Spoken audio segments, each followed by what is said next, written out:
Hey there, how we all doing today? Today we are taking a look here, as you can tell, at a new Seiko. This is the SJE087, and this is a new King Seiko. So we got the dramatic long box here, feature the King Seiko dress watch. Let's see here. Got the foam, booklet and everything in there, and really pack this guy in there. Here we go. Beautiful wood box.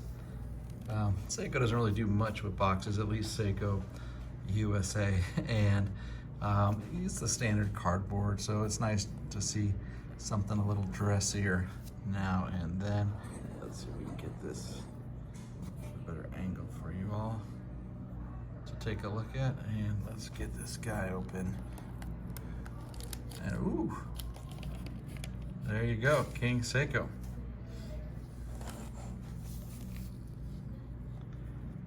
Beautiful, beautiful watch. This is the new limited edition two-tone model. This is the SJE087, and check out that old kind of the vintage tag it's got on there. You know, the old school ones just give you that kind of feel along with the dress watch there. And this guy here, you can check out the tag on there. Really, really cool. Just the whole kind of mood that those little things set up here with the watch. And look at the strap.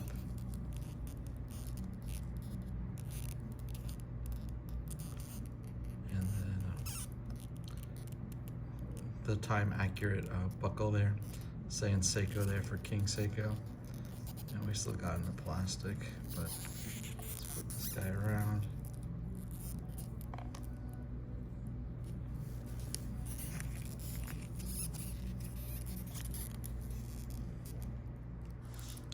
So here we got it unwrapped, and King Seiko is a legendary name. It is deep in the lore of Seiko. Why do you say that? Because back in the 60s, Seiko had two factories and they were competing against each other, and the competition was to promote innovation and produce basically the best watch around. Now, King Seiko, you don't hear about too much, and that was one factory. The other factory has become the well-known luxurious Grand Seiko. So in the epic battle, Grand Seiko won out and King Seiko just kind of went by.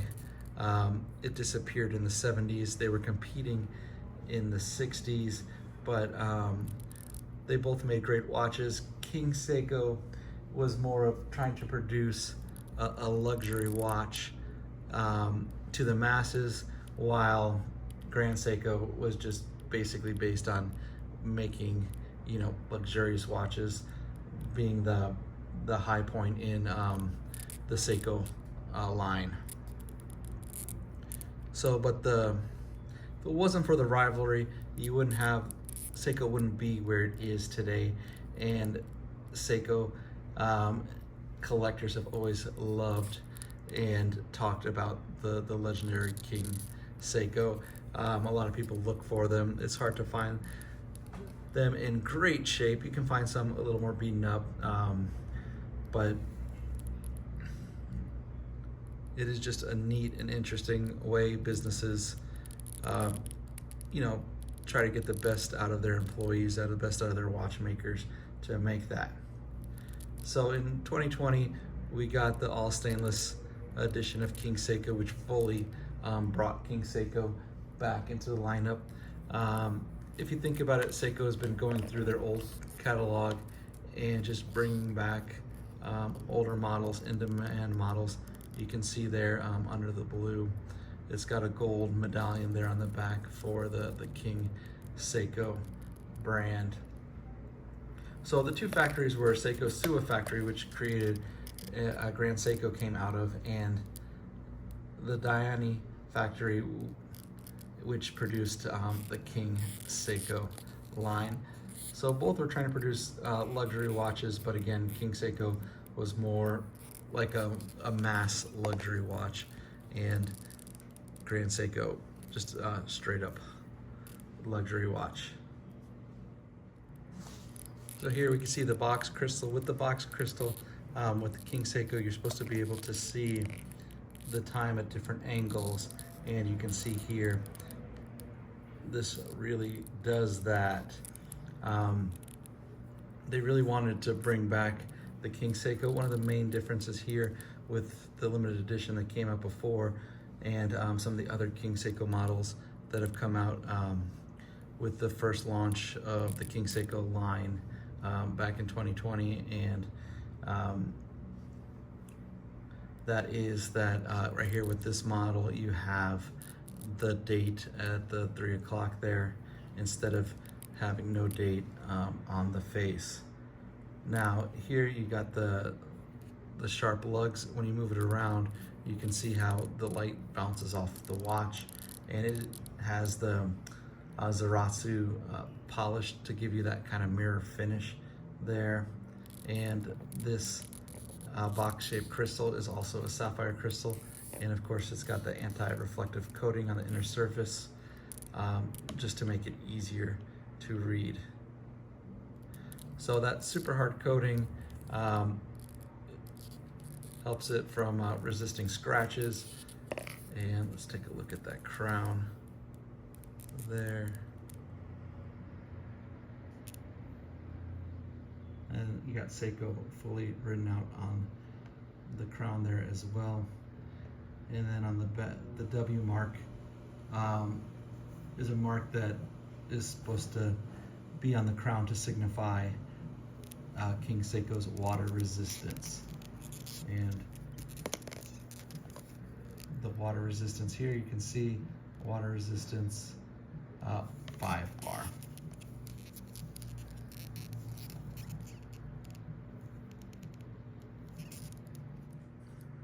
So here we got the watch on my wrist. My wrist is a 7.5-inch wrist, so you can see it's a pretty good size. It's 38.1 millimeters, and it really's got that retro, old-fashioned dress watch vibe to it. The movement in here we're looking at is 6L35, and it's got 28,800 vibrations per hour, or 8 beats per second. And it's a 26 jewel, and the thickness there is pretty thick for, I mean, pretty thin for a Seiko dress watch. Seiko likes to make pretty thick dress watches, which to me kind of defeats the purpose of a dress watch, I guess. The thickness on this guy is 11.4 millimeters, and you've got that it is a crocodile strap. And if you watch my other videos, I do complain a lot about the Seiko straps, but this one is really nice looking. This watch is a limited edition. It is a limited model of 1,700 of these, and this is the SJE087 again. And it's just a killer piece if you want that kind of like that old school, you know, kind of get you that Mad Men kind of feel, that kind of 60s vibe for your dress watch, but with modern components. This recreation is a very well done recreation, and to me the two-tone version, I believe the original one that came out, the SJE088, I think it was, but that one looked a little more modern to me. This one, because of the two-tone look to it, has more of that vintage feel. Maybe it's that brown kind of crocodile strap. It's just to me, it looks more retro than a lot of the other King Seiko models that have been coming out as of late. All right, so here's a closer look at the buckle. It's got that cool vintage Seiko logo on there on the buckle. I like how the way it's imprinted in there. It's not just kind of like engraved, you know, they really show the importance of Seiko on there. And here's a look at the watch again.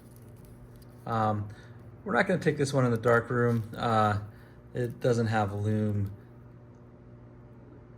but I'd like to thank you all for taking the time to watch this video, and I hope watching this helped you learn more about the SJE087. If you're interested in this model or any other Seikos, please go to our website, depalas.com, and you know, give us a buzz, send us a message, and we will gladly help you out.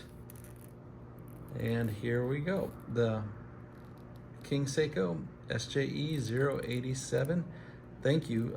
If you like this, please like and subscribe. Thanks everyone. See you in the next video.